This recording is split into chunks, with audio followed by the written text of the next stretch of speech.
नमस्कार, मैं हूँ साधना भारती, सनातन की बेटी। सनातन की वो बेटी जो सनातन धर्म की या यूं कहीं हिंदू धर्म के उस सर्वोच्च सिद्धांत वसुधैव कुटुंबकम को आत्मसात करती है, जो सारी वसुधा सारी पृथ्वी को अपना परिवार मानता है, जिसका सटीक और सार्थक सारांश है सारा संसार हमारा परिवार है। मगर जब मध्य प्रदेश के एक सनातनी हिंदू मंदिर का महंत ही हिंदू मंदिर के पवित्र परिसर में सनातनी आस्थावान गरीब हिंदू दिव्यांग बेटी की अस्मत आबरू को तार तार करता है, मंदिर में पूजा अर्चना करने आई दिव्यांग बेटी का है और तो और पीड़िता के पिता को जान धमकी का डर दिखाकर बार बार करता है, सही मायने में तो वो हिंदू मंदिर का पाखंडी महंत सनातनी सभ्यता संस्कृति और संस्कारों का भी संहार करता है। जब एक हिंदू धर्म रक्षक ही भक्षक बन जाता है, जब सरकार के कारण 9 माह बाद बेकसूर दिव्यांग बेटी की कोख से नवजात बच्चा भी जन्म जाता है, तब भी मध्य प्रदेश का अंधा गूंगा बहरा बेशर्म बीजेपी का शासन और प्रशासन हिंदू मंदिर के महंत बाबा ब्रजेश शर्मा को जेल नहीं पहुंचाता है। कुल मिलाकर बेटी बचाओ बेटी पढ़ाओ के खोखले और नीरस नारे लगाने वाली बेशर्म बीजेपी का मध्य प्रदेश शासन और प्रशासन एक पीड़ित बेकसूर दिव्यांग हिंदू बेटी को न्याय दिलाना ही नहीं चाहता है। जब संसद गूंगी और शासन बहरा होने लगता है और कलम की आजादी पर भी पहरा होने लगता है, तब अंतर आ ही जाता है शब्दों की परिभाषा में। तब साधना भारती को भी चिल्लाना पड़ता है अंगारों की भाषा में। सनातनी साधना भारती के मन में एक सवाल आता है, जो साधना भारती की आत्मा को अंदर तक झकझोर जाता है। ये भारतीय न्याय का दायरा कैसा है? ये सभ्य समाज का सहारा कैसा है? ये जीवन का जहां हमारा कैसा है, जहां बेकसूर पीड़ित बहन बेटियों को ही मुंह छिपाना पड़ता है, घुटन और जिल्लत में जीवन बिताना पड़ता है। मगर यहाँ पीड़ित बेकसूर बहन बेटियों के भक्षक और तथाकथित रक्षक शर्म से मुंह क्यों नहीं छिपाते हैं? पीड़ित बेकसूर बहन बेटियों के तथाकथित रक्षक समय पर न्याय की आवाज भी क्यों नहीं उठाते हैं?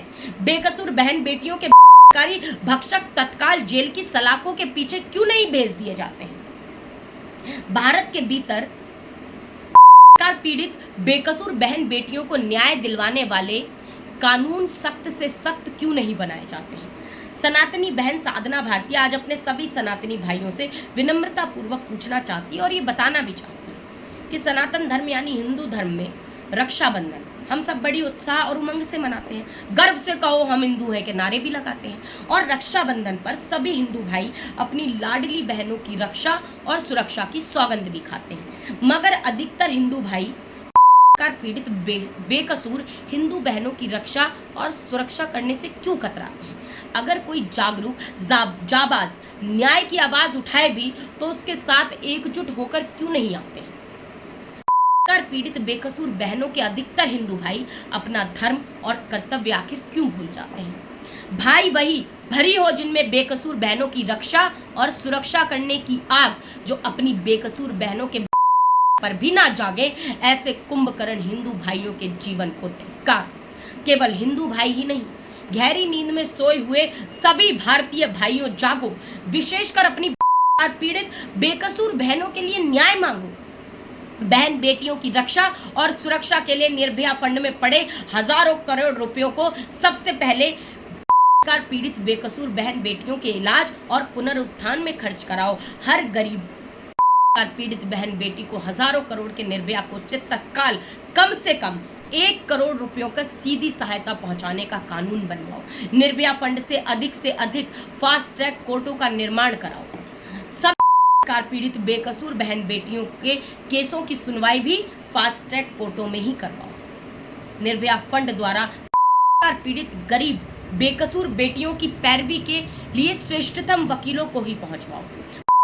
के दोषी को केवल और केवल फांसी के फंदे पर चढ़ाने का सख्त से सख्त प्रावधान संसद में पारित कराओ। सब पीड़ित बेकसूर बहन बेटियों को सम्मान और स्वाभिमान के साथ सर उठाकर जीवन जीने वाला संसार निर्मित कराने का बीड़ा उठाओ। अगर ऐसा करने का हौसला नहीं रखते हो तो स्वयं मुंह छिपाकर चुल्लू भर पानी में शर्म से डूब जाओ।